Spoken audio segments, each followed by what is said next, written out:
اعوذ باللہ من الشیطان الرجیم، بسم اللہ الرحمن الرحیم۔ بہت ہی اہم ویڈیو بنانے جا رہا ہوں، اور اس ویڈیو کے ساتھ مشہور بانس بریلوی عالم غلام رسول سعیدی جیسے لوگوں کے اعتراضات کا الزامی جواب ہو جائے گا۔ دیکھیے، پہلے تو آپ نے ویڈیوز دیکھ لیے ہوں گے، آج اس کا یہ تیسرا پارٹ ہے، اور دیکھیے اس کو ہم کنٹینیو کرتے ہیں۔ اس سے معلوم ہوتا ہے کہ نواب صاحب بانس بریلوی والنقی علی صاحب بانس بریلوی ولد رضا علی صاحب بانس بریلوی کا مقصد اصلی یہ تھا کہ اصنام کے عقب میں جو شخصیات ہیں، خواہ خیالی یعنی کہ امیجنری، خواہ واقعی یعنی کہ ریئل یا ہسٹوریکل، ان کے لیے کسی نہ کسی طرح کچھ نہ کچھ جواز پیدا کیا جائے، پھر ان کے اہل کتاب ہونے پر استدلال کیا جائے۔ اور یہی بات ہے کہ وہ غالباً کرشنا کے بارے میں یہ عقیدہ رکھتے تھے کہ وہ ایک ساتھ متعدد مقامات پر موجود ہو جاتا ہے، اگرچہ اس کو ابتدا میں کافر بھی کہا ہے انہوں نے، لیکن جو کچھ کہا ہے اس سے شرک ثابت نہیں کر پاتے۔ وہ کفر تک تو کبھی کہہ دیتے ہیں جی کڑا کر کے اور کرا کر، لیکن کیا کہتے ہیں، کفر و شرک پر نہیں آتے۔ اور یہی بہت ہی اہم بات ہے۔ اس کی ایک مثال لیں، ہنود کے نزدیک شیو ایک ہے، لیکن اس کے مجسمات بہت زیادہ ہیں اور منادر میں پائے جاتے ہیں۔ اسی طرح شیو کا لنگ جو ہے وہ ایک ہی ہے، لیکن اس کے مجسمات جو اس کے جسم سے گر گیا تھا یا جھڑ گیا تھا، لیکن اس لنگ کے جو اصنام ہیں وہ بہت زیادہ ہیں، مختلف مناظر میں پائے جاتے ہیں۔ تو معلوم یہ ہوا کہ یہ اصل میں پیچھے جو عقب میں ان کی شخصیات مانی جاتی ہیں، ان کی یہ مجسمات ہیں، یہ خود شیو نہیں ہے۔ یعنی آپ کسی شیو کے مجسمے کو شیو نہیں مانتے، بلکہ اس کو شیو کا مجسمہ مانتے ہیں، اور اس سے پھر کوئی نسبت ان کو دیتے ہیں جو کہ عقب میں ایک شخصیت فرضی یا واقعی ہے، ٹھیک ہے نا۔ تو مطلب اگر واقعی کا اس لحاظ سے ہو سکتا ہے کوئی بادشاہ ہو شیو، اس کو انہوں نے اس کے مجسمات بنا لیے۔ اس لیے معلوم ہوا کہ نواب صاحب بانس بریلوی والنقی علی صاحب بانس بریلوی ولد علی صاحب بانس بریلوی اپنے معتقدین و مقلدین کو یہ یقین دلانا چاہتے تھے کہ احجار کے اصنام سے استعانات نہ کی جائیں، بلکہ ان شخصیات کے لیے کی جائیں جو جن کے یہ اصنام بنائے جاتے ہیں، ان سے استعانات کی جائیں۔ یعنی کہ دیکھیے، اب اگر شرک سے یا کالی سے یہ کیا کہتے ہیں کوئی استعانہ کرے گا نا، تو یہ اس کا حکم الگ لگائیں گے، اور اگر کالی کے بت سے کوئی کرے گا یا شیو کے بت سے کوئی کرے گا تو اس کا حکم یہ الگ لگائیں گے۔ اب یہ الگ بحث ہے کہ شخصیت جو ان کے عقب میں مانی گئی ہے، کالی یا شیو یا وشنو، تو وہ فرضی ہے یا واقعی ہے، اس یا تاریخی کوئی حیثیت رکھتا ہے یا غیر تاریخی ہے۔ کیونکہ بعض دفعہ ایسا ہوتا تھا کہ بادشاہ لوگ ہوتے تھے یا سرداران ہوتے تھے کسی قوم کے، ان کو بھی یہ لوگ کہانیاں منسوخ کر کے بت بنا لیتے تھے، ان کے بت بنا لیتے تھے۔ تو یہ بات رکھیے۔ تو اب یہ کہتے ہیں کہ ان سے استعانات، یعنی ان شخصیات سے جو ان اصنام کے عقب میں ہیں، ان کے یعنی ان کے پیچھے ہیں، بیک میں ہیں، ان کے کیا کہتے ہیں کن شرائط پر ان سے استعانات شرک نہیں بنتے۔ یہ پوائنٹ نوٹ کر لیجئے گا کہ بات تو ابتداً صوفیہ کے بارے میں کہہ رہے ہیں، اولیاء کے بارے میں کہہ رہے ہیں، لیکن اصل میں یہ ایسے دلائل دے رہے ہیں بودے قسم کے کہ آپ وہی دلائل ان شخصیات کے اوپر چلا دیجئے جو عقب میں ان اصنام کے ہیں۔ اب دیکھیے، پہلی شرط کہ ان کے واجب الوجود نہ ہونے کا عقیدہ رکھا جائے، بالکل ٹھیک ہے۔ یہ بات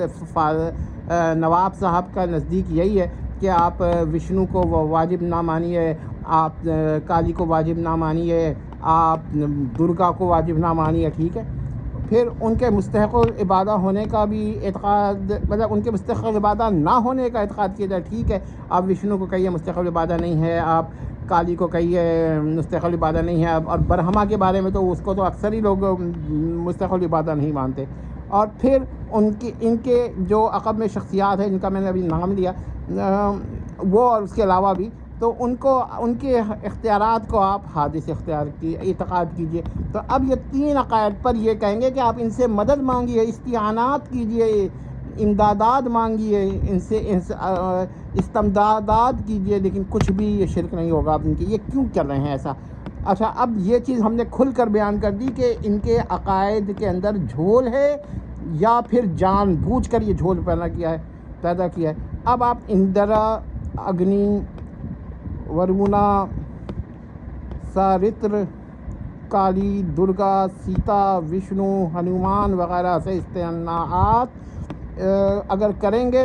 ان شرائط پر تو شرک نہیں ہوگا۔ صرف ان مجسمات سے استعانات شرک ہے۔ یعنی کہ آپ دیکھیے کہ اس کا مطلب یہ نکالنا چاہتے ہیں کہ اگر آپ کسی بھی عقیدے سے کسی مجسمے سے، مطلب بت سے، اصنام سے کی عبادات کریں گے تو یہ ان کے نزدیک شرک ہو جائے گا۔ لیکن آپ ان کے عقب میں جو شخصیات ہیں ان کی آپ سے استعانات کیجئے ان شرائط پر تو شرک نہیں ہوگا۔ یہ محترم کا مقصد اصلی تھا، اور اس سے یہ فائدہ ہوتا کہ یہ کیا کہتے ہیں، جب آپ کہتے کہ بھائی یہ لوگ بھی کوئی اہل کتاب تھے مگر ان کے جو کتب ہے وہ تحریف ہو گئی، تو کسی نہ کسی توجیہ پر کسی نہ کسی کے نزدیک پھر ان سے مناکحہ بھی ہو سکتی تھی، شادی بیاہ کے رشتے ہو سکتے تھے،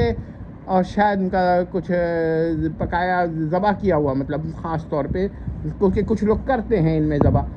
قطن جھٹکا مارتے ہیں، تو وہ بھی شاید جائز ہو جاتا۔ بس ایک شخص کالی یا کرشنا یا ہنومان سے استعانات کر رہا ہو اور ان شرائط پر، تو ان کے نزدیک شرک نہیں ہوگا، اور ان میں سے کسی ایک شرط یا کئی یا 2 شرائط کے بغیر یا تینوں کے بغیر کوئی استعانات کر رہا ہو تو یہ ان کے نزدیک شرک ہو جائے گا۔